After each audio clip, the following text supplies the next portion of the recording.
I stopped talking about my dreams when I realized that every time I spoke about them, something inside me weakened. At first, I didn't understand it. I thought sharing my plans was a good thing, that talking about what I wanted would help make it more real. But over the years, I began to notice a quiet pattern. Every time I verbalized a dream before achieving it, it lost strength until it disappeared.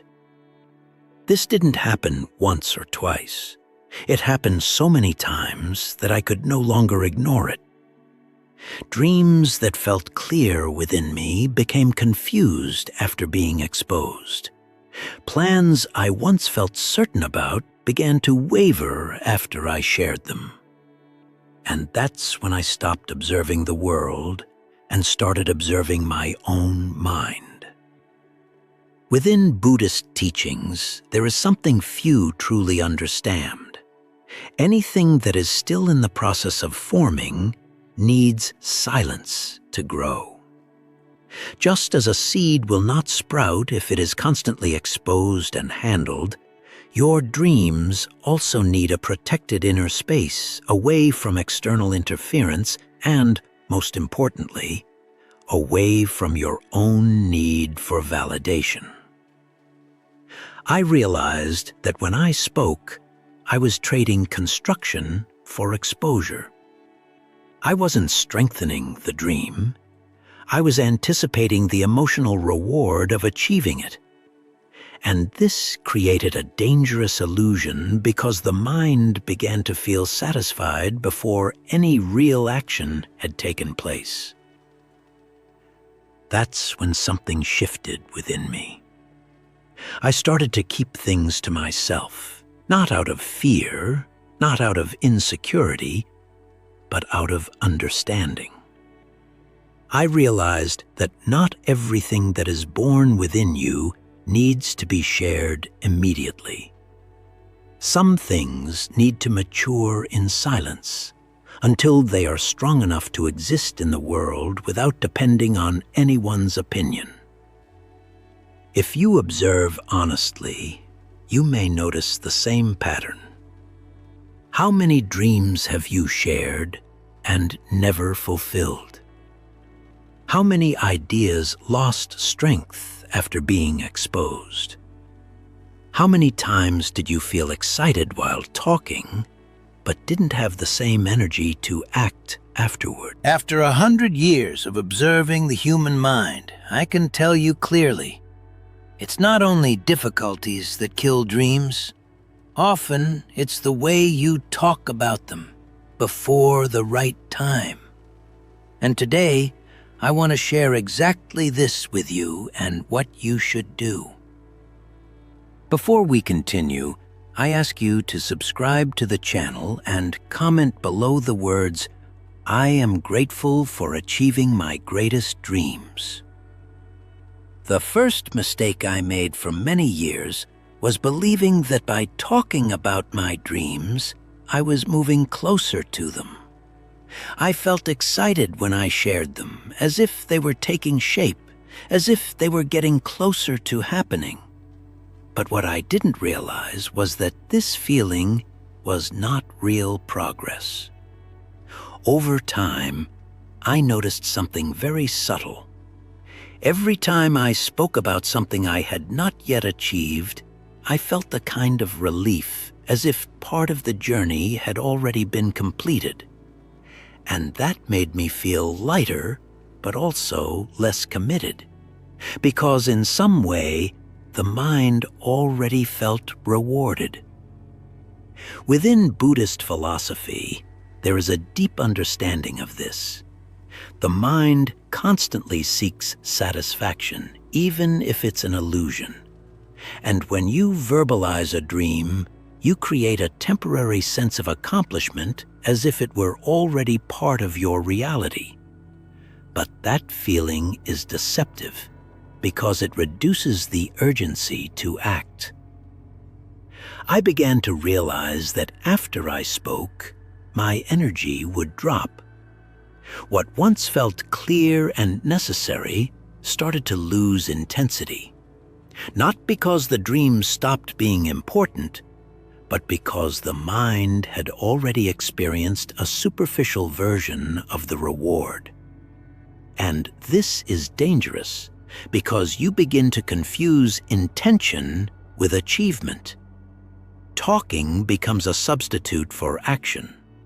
Sharing becomes an emotional shortcut that deceives your own commitment.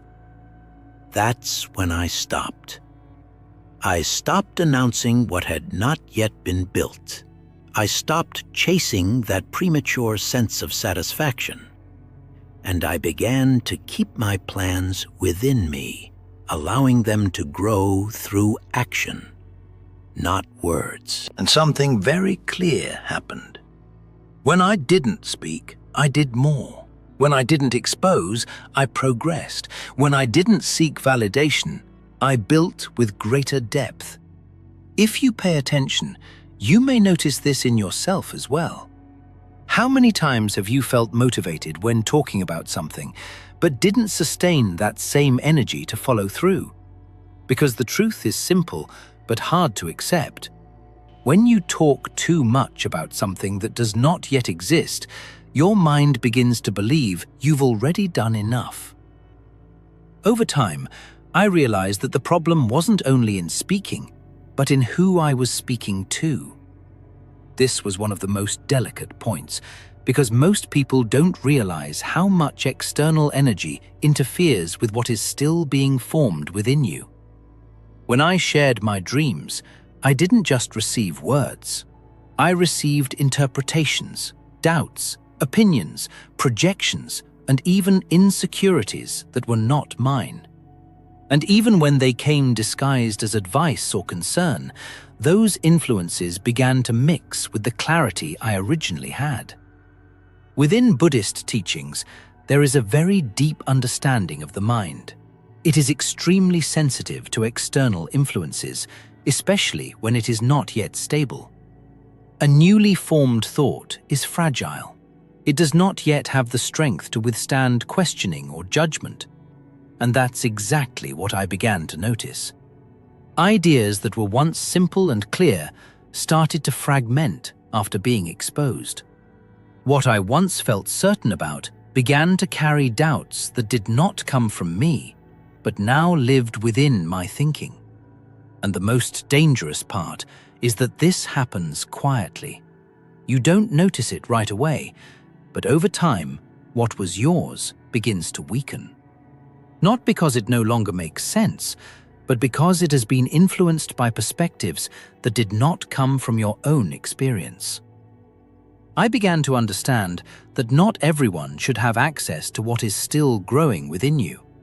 Not out of mistrust, But because each person sees life through their own limits, fears, and beliefs. And when you expose something that is not yet strong, you allow those limitations to interfere directly with your path. That's when I started to hold back more. Not out of isolation, but out of discernment. I understood that some things need to be protected until they become strong enough not to be shaken. And when I did that, something became very clear. My decisions grew firmer, my path became clearer, and my energy more focused. Because when you protect what is still under construction, you prevent the world from interfering too soon. Over time, I realized it wasn't only other people's opinions that interfered. It was what happened inside me after I spoke. Because every time I shared a dream, something shifted in my relationship with it. Before speaking, there was clarity. After speaking, a silent need for validation would arise.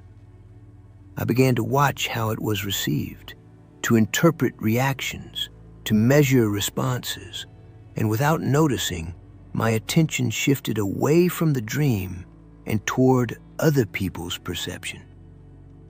Within Buddhism, there's a simple but profound truth. Where your attention goes, your energy follows. And when your energy leaves action and moves toward approval, your path begins to weaken.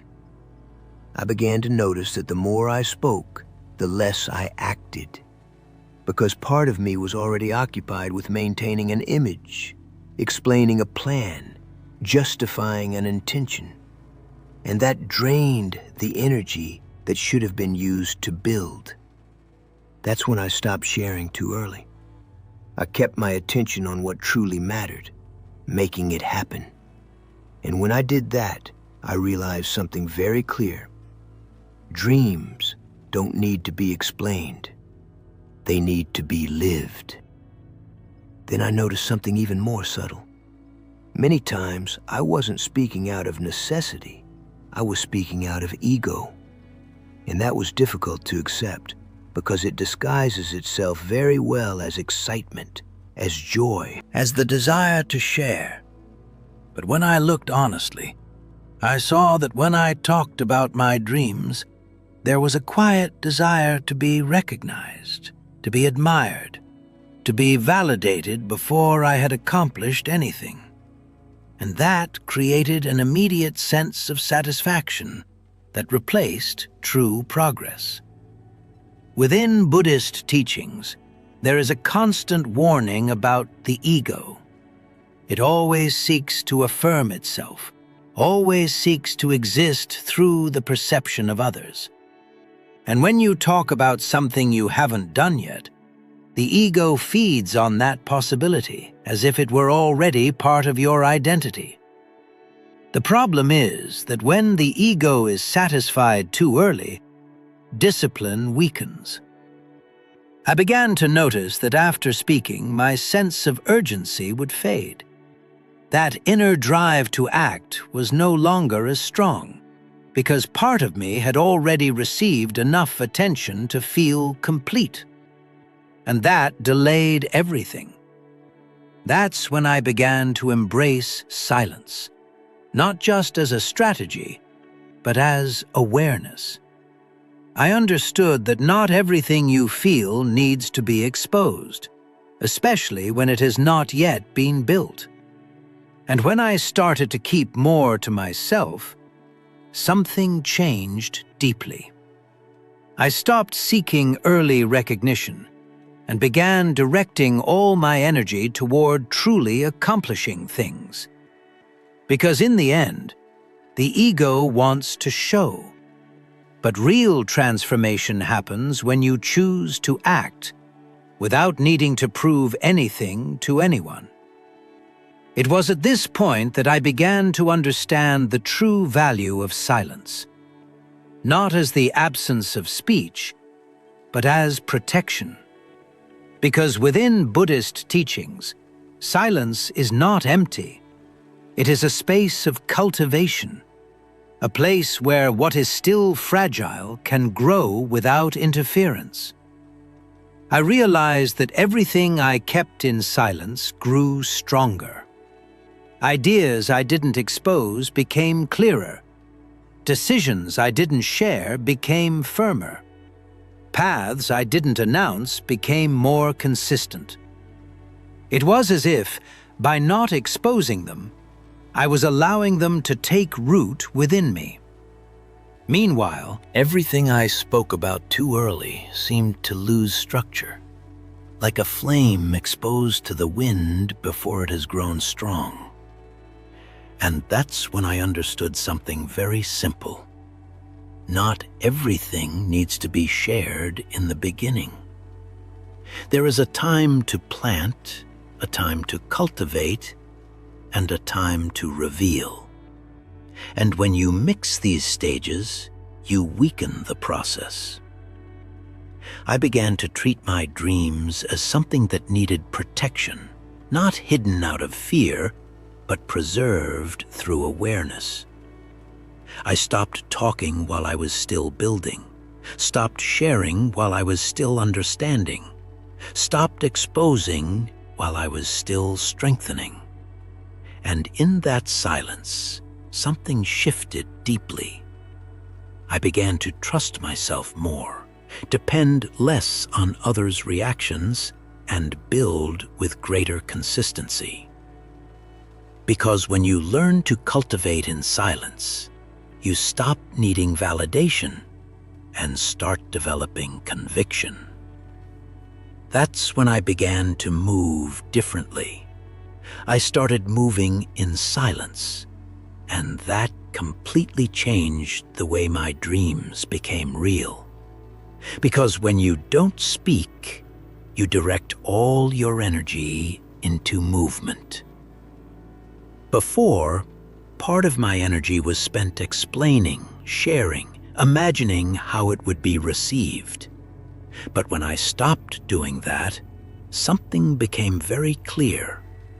I had much more energy available to act.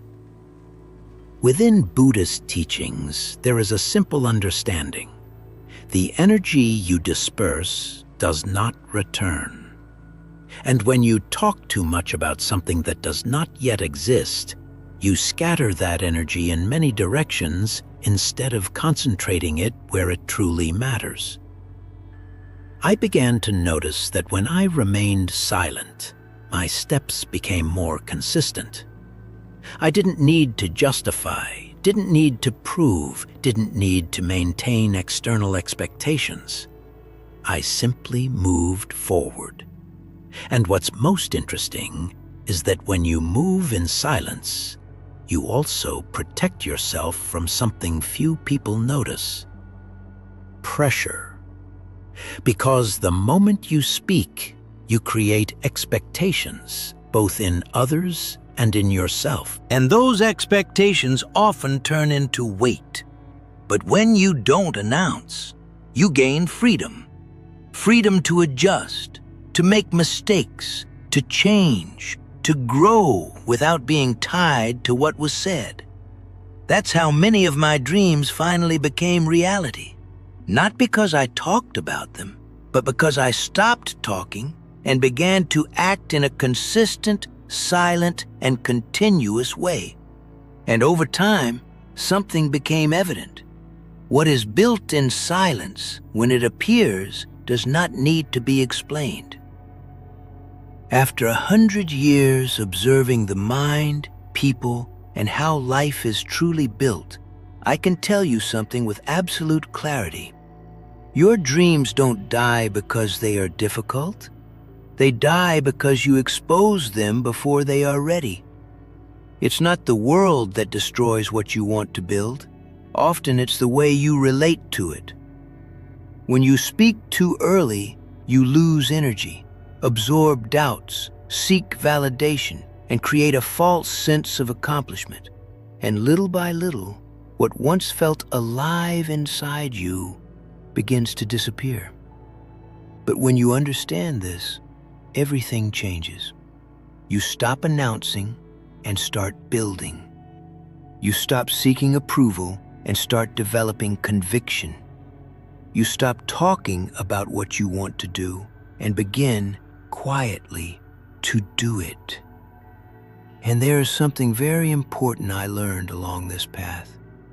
What is real does not need to be constantly spoken.